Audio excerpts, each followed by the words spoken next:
I want to talk about when Jesus healed the demoniac and cast out the legion of demons that was within him into a herd of pigs in the Gerasenes, who then ran down the side of a cliff and drowned themselves in the Sea of Galilee. I'll tell you some of this story directly through Scripture, starting in Mark chapter 5, verse 1. They went across the lake to the region of the Gerasenes.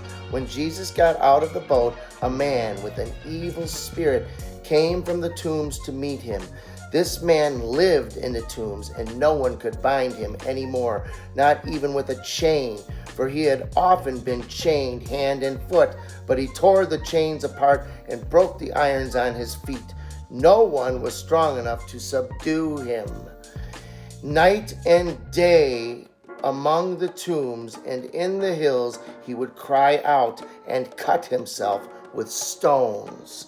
When he saw Jesus from a distance, he ran and fell on his knees in front of him.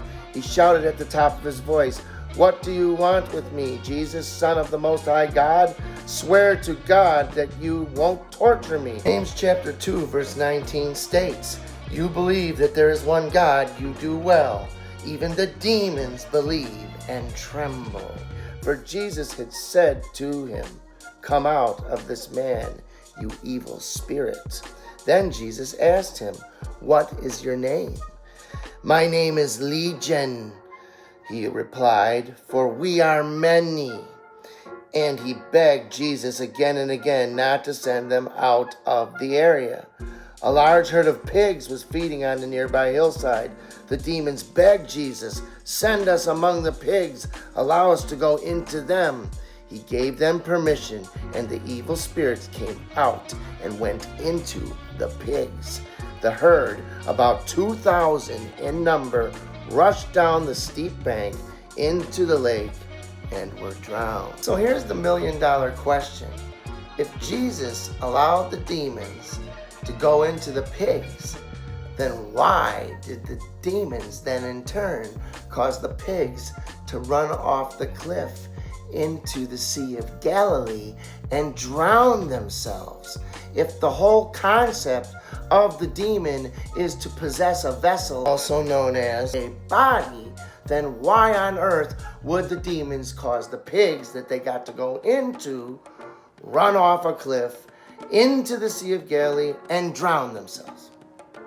Which is a mystery within itself, that the pigs drown themselves because pigs can swim. So I would have to say that it would be safe to say that on this particular day, these particular pigs weren't quite feeling like their usual selves. Okay, so shift gears with me for a moment here so I can explain to you just exactly what a demon, also known as an unclean spirit, is, okay? And in order to do that, we're going to have to go back to the beginning, all right? And in the beginning, all right, there was a group of 200 angels known as the Watchers who chose to leave heaven and to transgress or sin by laying with the daughters of men who they were lusting over.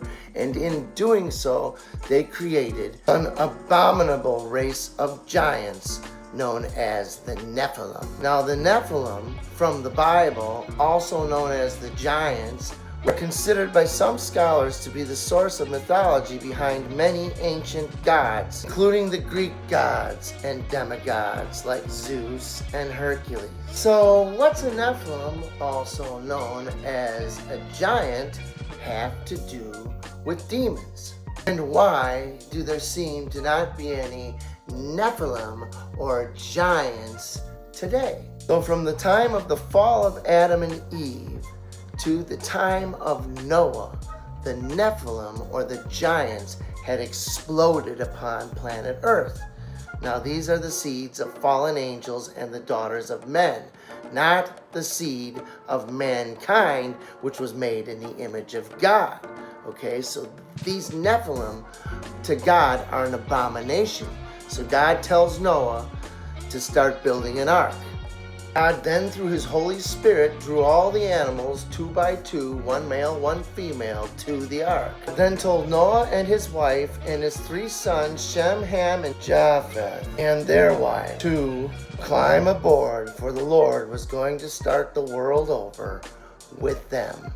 Noah's flood can essentially be seen as a baptism of the earth. The fact that the flood essentially washed away or cleansed the earth of the abominable seed of the Nephilim. And then, as the flood waters receded, the ark then proceeded to give birth to the 8 humans and all the animals that would repopulate the earth.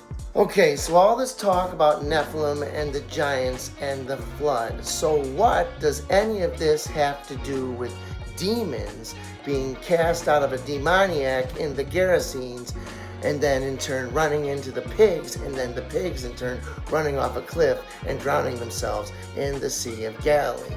So in other words, what do Nephilim or giants have to do with demons? Demons are the disembodied spirits of the Nephilim.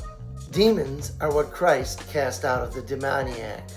Demons are considered unclean spirits, marine spirits, or water spirits because they were drowned in the flood. And because they are the seed of the daughters of men and fallen angels, they cannot, when they're absent from the body, be present with the Lord. They're not a creation of the Lord's. Therefore, they are an abomination to the Lord.